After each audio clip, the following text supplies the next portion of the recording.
Hospital నుంచి వచ్చేస్తున్నాడు ఒక సూపర్ కంటెంట్ తో బుల్లెట్ భాస్కర్. వాట్సాప్ అంటుని కొంటె తలపు నన్నే కదిపేరే హరియో అంటుని ప్రేమ పిలుపు నన్నే పిలిచేరే. నిన్న సుధాకర్ నేను ఒక ఫంక్షన్కి వెళ్ళాం. ఎందుకంటే పటాస్ ఎంత క్రేజ్ అయిందంటే శ్రీముఖి గురించి చాలా గొప్పగా మాట్లాడుతున్నా. ఆ మేయర్ ఏమన్నారు? ఆ మేయర్ ఏమన్నారంటే మీ యాంకర్ ఉంది కదా పటాస్ శ్రీముఖి అచ్చము మన శ్రీదేవి లాగా ఉంటది, కొద్ది పోలికలు అలాగే ఉంటాయి శ్రీదేవి లాగా అని చెప్పి. వెంటనే నేనేమన్నాను తెలుసా? మేకప్ తీసిన తర్వాత చూడండి శ్రీదేవి ఇంట్లో పని మనిషిలా ఉంటది అన్న.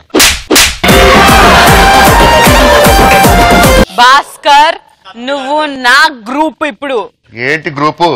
లేడీ గెటప్ అయితే నీలా ఉంటానని బయట జనాలు అంటుంటే సిగ్గేస్తుంది. మనం సాధారణంగా ఎప్పుడు పలకరించుకునే వాళ్ళం. ఇప్పుడు వాట్సాప్ వచ్చింది. ఎప్పుడైనా సరే సాఫ్ట్వేర్ అప్డేట్ అవుతున్న కొద్ది అప్డేట్స్ ప్రాబ్లమ్స్ తీసుకొస్తుంటాయి. ఆ ప్రాబ్లమ్స్ ఎలా ఉంటాయి? స్టేటస్ ఐ మీన్ లండన్ అని పెడతది. ఇది లండన్ వెళ్ళింది ఏమని చెప్పి నిజంగా ఫోన్ చేశా. కట్ చేస్తే బాత్రూమ్ ఉందంట. ఒక్కొక్కటి ఐ మీన్ సీరియస్ సిచ్యువేషన్ అంటాడు. సీరియస్ సిచ్యువేషన్ ఏంట్రా బాబు అని చెప్పి గబగబా ఫోన్ చేశాడుగా. ఏంట్రా ఏమైందంటే మా ఆవిడ పుట్టింటికి వెళ్ళిందిరా అన్నాడు.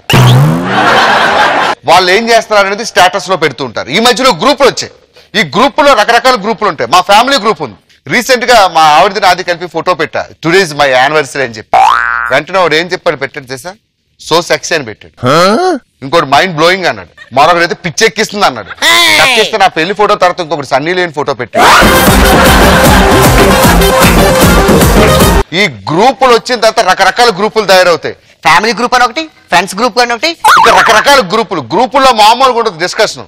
ఎంత గద్దు మ్యాటర్ ఇస్తే అంత అల్లుకు వెళ్ళిపోతూ ఉంటారు. సో ఇలా మన వాట్సాప్ లో ప్రాబ్లమ్స్ వస్తుంటాయి. ఇంకొకసారి కాపురాలు కూడా కూలిపోతుంటాయి. ఒకడు ఏం చేశాడంటే పైన ఫ్యామిలీ అద్దుకుంటారు, కింద వీడు ఉంటాడు రెంట్కి.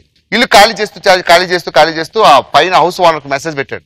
సార్ 2 సంవత్సరాలుగా మీ వైఫ్ ని వాడుకున్నాను, సూపర్ సార్, నిజంగా మీరు లేని టైంలో కూడా మీ వైఫ్ చాలా కోఆపరేట్ చేసింది. వైఫై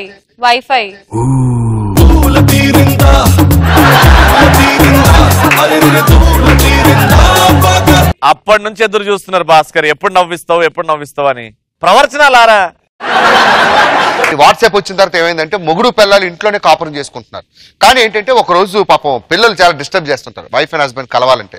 ఏంటి డార్లింగ్ ఇది ప్రాబ్లం అంటే, పని చేద్దామండి, నేను మీకు కోడ్ పెడతాను, మీకు పిల్లలు పడుకున్నాక నేను ఒక మెసేజ్ పెడతాను, ఆ మెసేజ్ ప్రకారం మీరు ఫాలో అవ్వండి. ఏంటి కోడు అంటే, ఏం లేదు, ఏవే వాషింగ్ మిషన్ ఖాళీగా ఉందా అని చెప్పని అడుగు. నేను వెంటనే ఆ ఖాళీగా ఉంది అంటాను, మీరు వచ్చేయండి అంటది. సరే సూపర్ అని చెప్పి